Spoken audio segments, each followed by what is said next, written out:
Control करके किसी से अपशब्द ना बोलो ना कभी सुनो।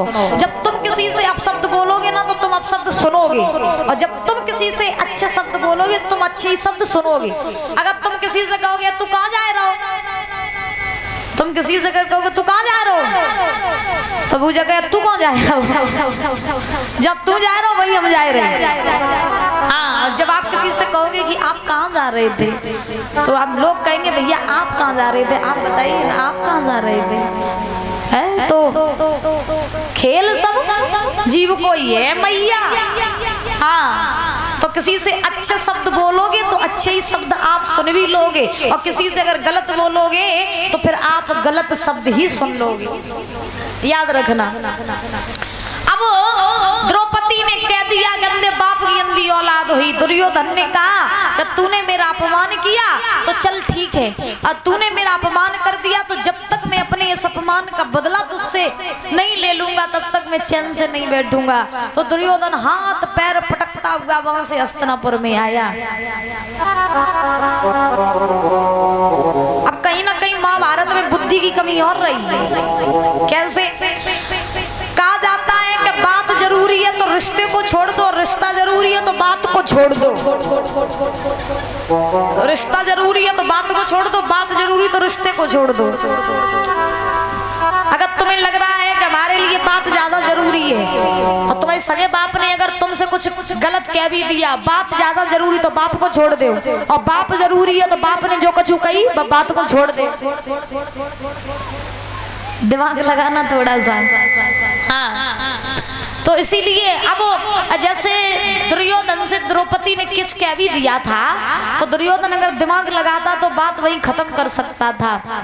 दुर्योधन सोचता कोई बात नहीं, माँ समान भाभी है, बड़ी है, हमसे कुछ कह भी दिया तो कोई बात नहीं। तो महाराज दुर्योधन ऐसा सोच करके बात को छोड़ सकता था, लेकिन दुर्योधन ने ऐसा नहीं किया, बल्कि बदले की भावना प्रकट कर ली, बदला लेने की सोची। हाथ पैर पटकता हुआ हस्तिनापुर में आया। हस्तिनापुर में आकर के महाराज मामा शकुनी के पास में दुर्योधन पहुंचा। शकुनी के पास में पहुंचा तो पहुंचने के बाद में शकुनी ने देखा दुर्योधन को बड़ा उदास लग रहा है, बड़े क्रोध में है। तो मामा शकुनी ने पूछा भांजे क्या बात है, तुम आज इतने परेशान क्यों? हस्तिनापुर में जब हस्तिनापुर से इंद्रप्रस्थ में गए थे तब तुम प्रसन्न थे, लौट के तुम आए हो तो तुम्हारी शकल पे 12 काय को बजे हैं, क्या बात है, कोई चिंता वाली बात है? तो दुर्योधन आज आग बबूला हो करके मामा शकुनी से बोला, मामा क्या मामा कछुआ कल बताइए रे, मेरे दिल की लगी बुझाइए रे मामा।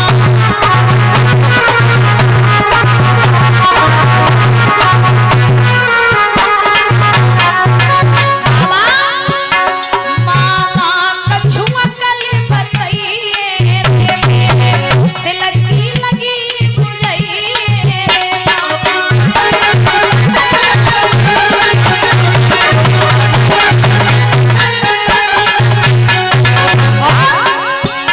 द्रौपदी नगिन करवइए रे, बदलो पंडन से दिलवइए रे मामा।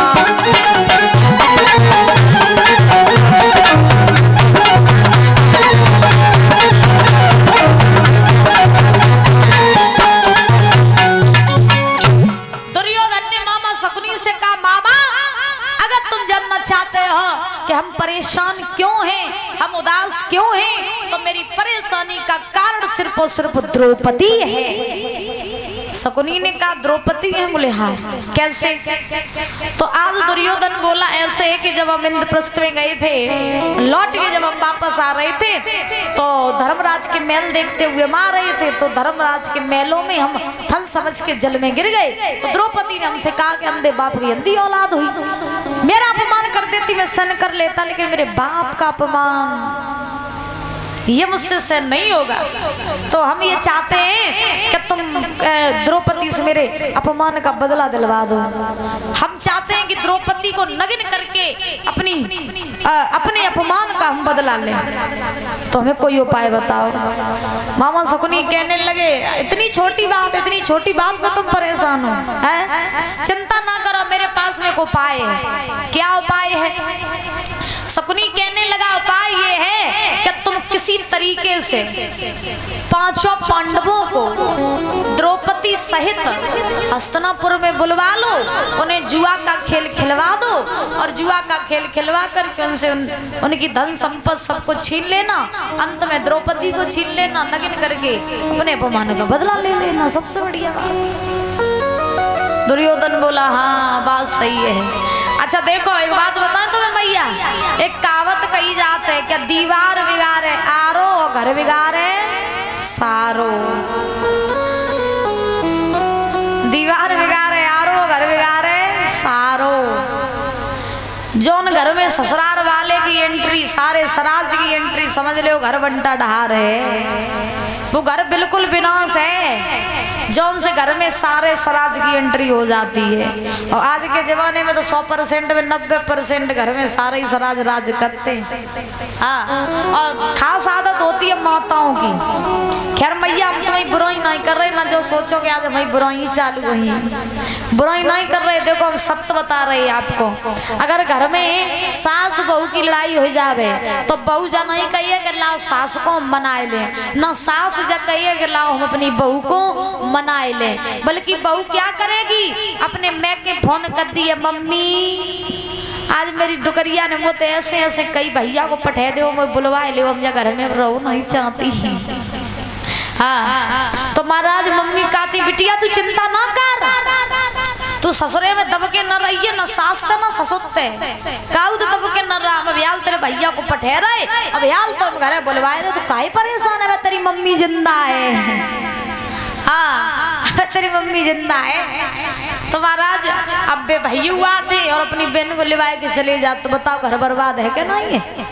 बोला का हमने दिन में बताया था घर में कितनी भी लड़ाइयाँ हो जाएं, कितनी भी, तो उन लड़ाइयों को चार दीवारी के बीच में ही सुलझा लो, किसी तीसरे के पास में बात न पहुंचाओ, चाहे वो तुम्हारे मायके वाले हो, तुम्हारे ससुराल वाले हो, कोई भी हो, घर में चार दीवारी के बीच में महाराज लड़ाइयों को सुलझा लेना ही ठीक होता है। और आज के जमाने में तो लोगों को महाराज ससुराल ही ज्यादा प्यारी है, सबसे ज्यादा। एक दृष्टांत याद आ रहा है तो हम आपको बताए दे रही है। एक लड़का रहे तो उस लड़के को अपने घर से ज्यादा अपनी ससुराल प्यारी थी, बहुत प्यारी ससुराल थी उसको। उसका नियम था कि 6 महीने में 1 महीने के लिए वो अपनी ससुराल में रुकने के लिए जरूर जाता था, जरूर। तो एक समय के बाद बहुत दिन हो गए वो अपने ससुराल नहीं गया। एक दिन वो लड़का ने अपनी मैया से कही मैया आज मेरा मन है कि हम ससुराल में घूमने काजे जाएं। तो मैया ने कही लला तुम तो ससुराल में जात हो तो तुम 1 आध दिन में तो लौट के नहीं आओ, तो महीना खड़ तो तुम्हें लग ही जाते, तो अब की दाई तुम जाइयो तो कितने दिन में लौट के आइयो। लला ने कही मैया ज्यादा नहीं है, कुछ 1 महीना, 1 महीने तक ससुराल में रहेंगे, आराम से घर लौट के हम आ जाएंगे। अब मैया बोली लला जाओ चाहो तो चले जाओ। सुबह भैया गए, बोरिया बिस्तरा बंधो और ससुराल में पहुंचिए जाए। अब ससुराल में जैसे ही पहुंचे जाए तो आपने देखा हो कि घर में जब रिश्तेदार आते हैं तो कोई तो प्यारो नहीं हो जितो प्यारो घर को दमाद हो। दमाद सबसे प्यारे घर के दमाद ही महाराज होते हैं। और बिटिया आ जाए, दमाद आ जाए, फिर देखो सास सारे सराज, फिर तो जीजा परिरात पूरे घर में। तो अब देखो वे भैया गए ससुराल में पहुंचे, ससुराल में पहुंचे, सासू मैया ने देखो लला दमाद आइए, सारी ने देखो जीजा आइए, सारे ने देखो जीजा जी और बताओ सब ठीक ठाक है? जीजा जी बोले हाँ सब बढ़िया।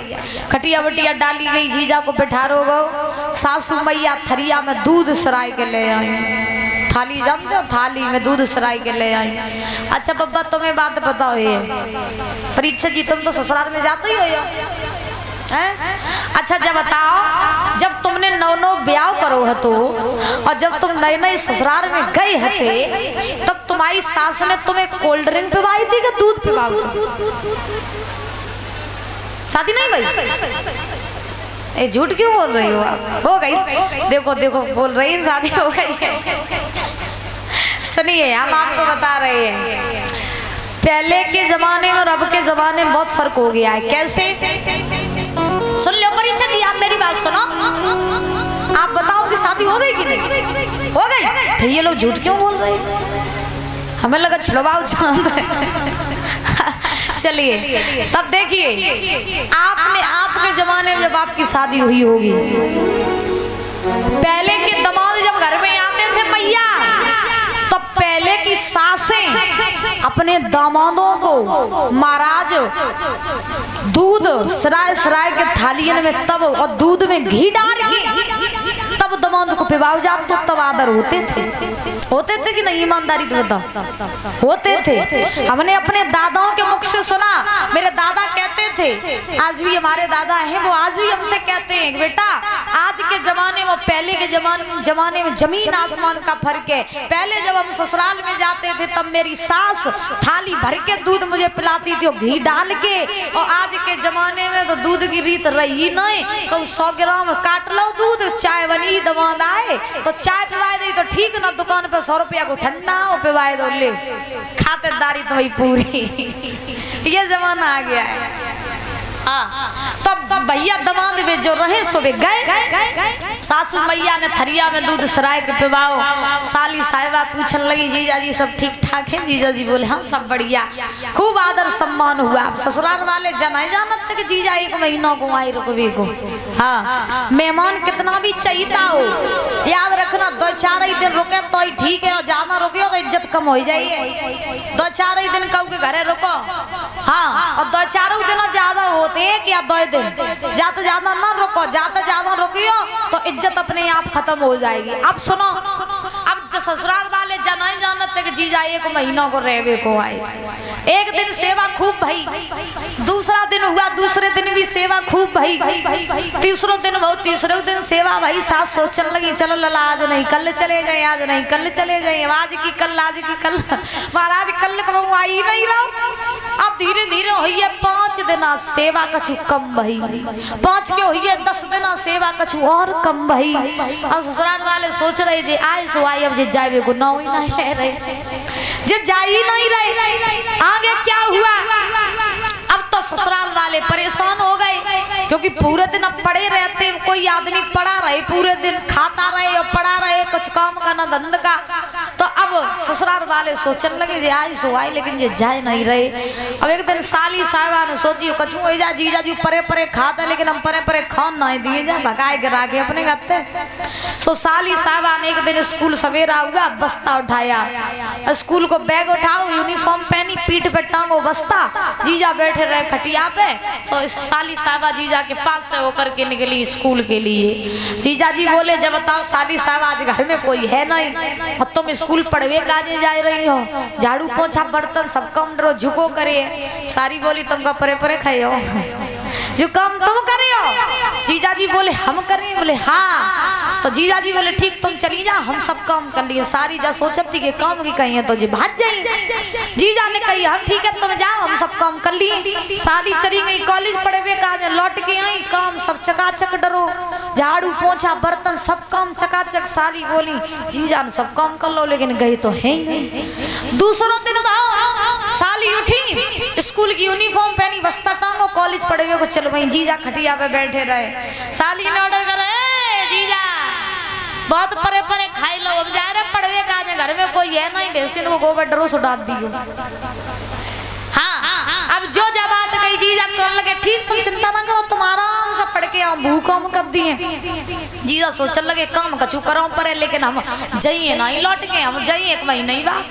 अब भैंसिन को गोबर डाल दो, झाड़ू पोछा बर्तन सब काम कर दो, सारी लौट के मेरे जीजा गए ही नहीं। जीजा फिर खटिया में बैठे। अब एक दिन सारे की बहू रहे सराज, जिसको कहते सरेज। आपके इधर क्या कहते हैं साले की बहू को? सरेज ही कहते हैं। तो सरेज रहबा ने अपने पति से कही सुना, या तो अब तुम्हारे घर में तो वो जीजा ही रहे या फिर हम ही रही। मतों का एक डायलॉग होता है, या तो अपनी अम्मा ही को करो या हमारी हो करो। अब महाराज सराज ने अपने पति पति से कही देखो या अब तुम्हारे घर में जो जीजा रही है या वही रही या जीजा भगाओ या फिर हम जाए रहे, जीजा को निकालो यहाँ से, ये पड़ा पड़ा खाता रहता है, ये ना किसी काम का है ना धंधे का है, पूरे दिन पड़ा रहता है, इसकी सेवा कब तक करेंगे, भगाओ इसे यहाँ से। साले साहब ने कही देखो ऐसे भगाए दी, दीदी नाराज हो जी, जीजा तो रिश्तेदारी टूट जाइए तो जीजा को भगाओ नहीं, कोई उपाय सोचो। सराज बोली का उपाय सोचे, तो सारे ने कही ऐसो करियो जब जीजा आंगन में बैठे हो गए द्वार है तो हम तुम लड़ाई करन लगी हैं, और लड़ाई करन लगी है तो अपने आप जीजा भाग जाइए। बोली ठीक। अब जीजा बैठे रहे खटिया पे, महाराज सारो भी बाहर से आओ, और सारे की जो पत्नी रहे सराज सो भीतर बनाए रही थी खाना, सो सारे ने आवाज लगाई जब बताओ भोजन बनियो के नहीं बनियो, बनो के नहीं बनो, सो भीतर से आवाज आई दुश्मन बनी तेरी ठटरी सो खाए ले आए। अब जो महाराज ने इतनी बात सुनी कि मेरी पत्नी हमसे ऐसे कह रही, अब झूठी झूठी लड़ाई, सो बे गए सारे साहब, और सारे जैसे ही गए सो उन्होंने अपनी पत्नी को हाथ पकड़ो और खींच के एक कोना में उठाई लाठी, कमरा में बंद कर लो, जाए दरवाजो बंद कर लो। जीजा बैठे बैठे देख रहे थे, जीजा सोचने लगे हाय लड़ाई हमारी मारे हो रही। अब साले ने अपनी पत्नी से कही देखो हम तुम्हें मारे नहीं जा लाठी, लेकिन तो तुम चिल्ला रही हो ऐसो लगे कि हमारी तुम्हारी लड़ाई हो रही। सो साले साहब लाठी दीवार में मारन लगे और सराज चिल्लाने लगी मार डारो दुश्मन ने कोई तो बचाए ले हुआ। जीजा सोचने लगे लड़ाई हमारे मारे हो रही, तो जीजा चले चुपके से उठे, घर के पास में सरसों को खेत रहे, सरसों को खेत, सो सरसों के खेत में जाके जीजा छुपिए। जीजा सोचने लगे देखे कब तक लड़ाई इनकी चले, सो जीजा छुपिए जाए सरसों के खेत में। अंदर सारी सराज बहुत देर तक लड़ते रही, सराज ने अपने पति से कही बहुत लड़ाई कर ली, अब तो जीजा चले हुए वही इतनी लड़ाई में। अब बाहर ने घर के देखो जीजा गए कि अबे बैठे हैं, सो जैसे ही दरवाजा खोलो और बे सारे सराज जब दोनों बाहर निकल के आई देखो का जीजा खटिया पे बैठे ही नहीं। सराज बोली हमें लगा जीजा लड़ाई के देख के भाज गए। सो महाराज बस सारे ने अपनी पत्नी से कही सुनो हमने तुम्हें मारी तो तुम्हें लगी नहीं, तो महाराज सराज बोली हाँ तुमने हमें मारी हमें लगी नहीं, तो लो महाराज सरसों के खेत में तो जीजा निकल के आई कि हम गए नहीं, हाँ हम गए नहीं। अब महाराज पति पत्नी दोनों कौन लगे मरिए लड़त लड़त, और जीजा गए तो गए ही नहीं। तो कछु कछु लोगों को महाराज ससुराल प्यारी होते, हमें लगा सगोला गाँव में कापने घर ही प्यारो का ससुराल प्यारी नहीं लगे हैं। बोली भाग्य बिहारी लाल की, बोली गोविंद भगवान की। आइए ताली बजा करके बोलेंगे ऊंचे ऊंचे हाथ करके और उस